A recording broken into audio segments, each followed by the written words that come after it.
Naging construction worker kami ni Jay ngayong araw. I mean, lahat kami. At ang ating project ngayon ay yung Bartolina ng ating native pigs. Gagawin na natin. Konting project lang naman ito at madaling gawin. Pero for sure, matututo talaga kami ng life skills kahit paano. Nagawa tayong CR dun. Luka-luka pala yung forma natin. Huwag natin pakinggan yan. At yun ang kagandahan din ng mga ginagawa namin dito sa farm. Natututo na, nag-enjoy pa. Another day, another project sa farm.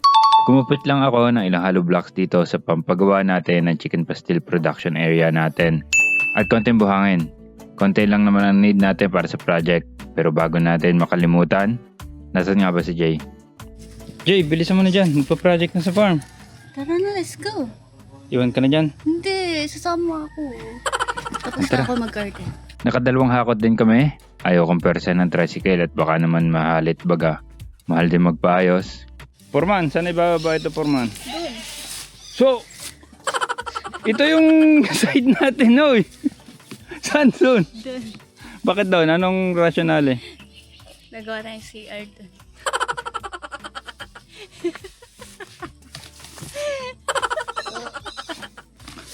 Luka-luka pala yung forma natin. Huwag natin pakinggan yan. Nagulitan kami ng sipat sa project para sure. Nakailang linggo na tenga kasi ito eh. Nasipa-sipa na rin kasi yan at baka wala na sa level at sa eskwela. Mabuti na sigurado. Kahit medyo matagal gawin pa rin natin para sure lang. Pagkatapos magsipat, naghukay na kami ng sisipata ng hollow blocks. 9 inches ang hukay mula sa tanse. Mababaw at mabilis lang yan. Mabuti na lang, malilim sa pwesto natin kahit di kasino mainit sa pwesto. Mas mabilis kasi na mapagod pag nakatutok pa sa init eh. Halo na ng semento.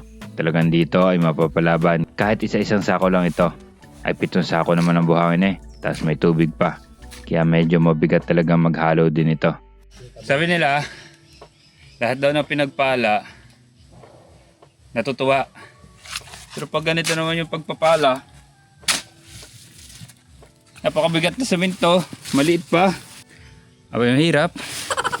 Kasado na ang halo natin. Ako ang hahalo. Maglalagay ng semento sa sako malapit kay John Paul. At si John Paul ang magsisipat ng hollow blocks. Isang layer lang naman ng hollow blocks ito kaya mababa lang ang kailangan natin. Kaya basic na basic.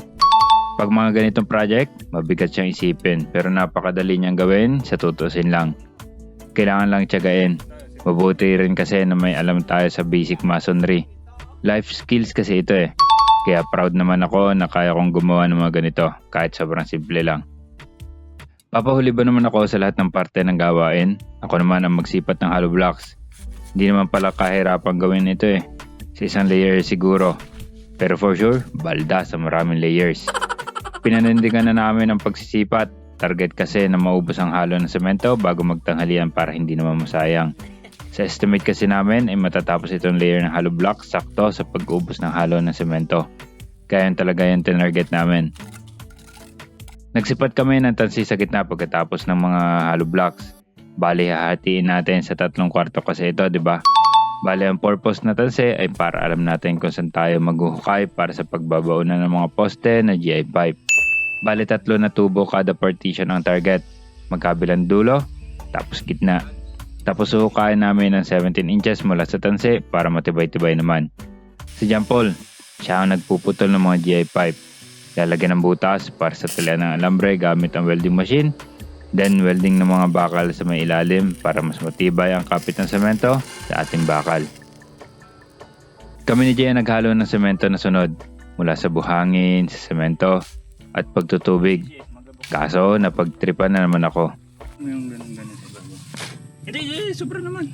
I mean, no!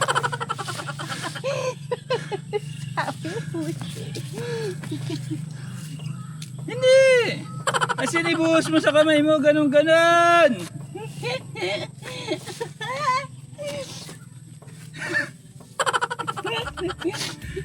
Bilis na! Paano tayo mabibilis niyan?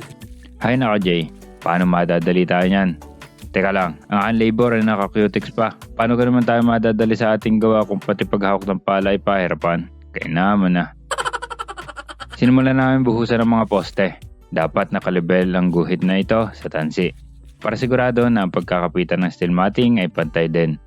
Nile-level bar lang syempre para pantay at hindi tabi-tabing yung mga bakal. Mas madali pala ito kaysa sa inaasahan namin. Shoot ng concrete, shoot ng poste, level, then done. As easy as 1, 2, 3. 12 poste na lang naman ang kailangan. Pagkatapos magposte, medyo pinantay na rin namin ni Jay ang lupa sa loob at gilid ng hollow blocks para makompact na siya in case na umulan. Kapit na to, bubuhusan na lang natin. And then lalagyan natin ng steel matting to. May lagyan na natin ang ating mga buntis na babaw. Yun lang. Peace.